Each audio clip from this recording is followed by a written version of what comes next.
કોલેજમાં ગુજરાત રાજ્ય યોગ બોર્ડ દ્વારા યોગ સંવાદ કાર્યક્રમ યોજાયો। ગુજરાત રાજ્ય યોગ બોર્ડ દ્વારા ફતેપુરા તાલુકામાં આર્ટ્સ કોલેજ ફતેપુરા ખાતે યોગ સંવાદ કાર્યક્રમ યોજાયો હતો,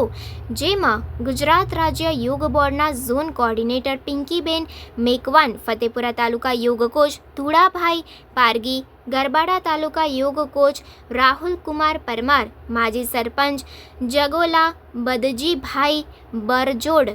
ફતેપુરા આર્ટ્સ કોલેજના પ્રિન્સિપાલ, ચરપોટ કોલેજના પ્રોફેસર સાહેબો, પ્રોફેસર બહેનો, ગુજરાત રાજ્ય યોગ બોર્ડના યોગ ટ્રેનર ભાઈઓ તથા બહેનો તેમજ કોલેજમાં અભ્યાસ કરતા વિદ્યાર્થીઓ સાથે મળી અંદાજે 458 જેટલી સંખ્યાએ ભાગ લીધો હતો।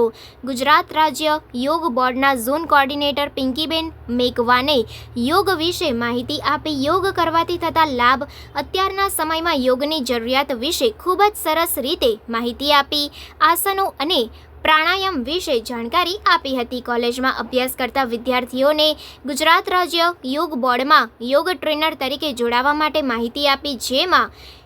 165 ભાઈઓ તથા બહેનોએ યોગ ટ્રેનર બનવા માટે તૈયાર થયા હતા। છેલ્લે ફતેપુરા તાલુકા યોગ કોચ ધુડાભાઈ પારગીએ યોગ એ માત્ર કસરત પૂરતો નથી, યોગ મનુષ્યને જીવન જીવવાની પ્રેરણા આપે છે અને કરો યોગ રહો નિરોગ વગેરે સૂત્રો દ્વારા આભાર વિધિ કરી કાર્યક્રમને પૂર્ણ કર્યો હતો।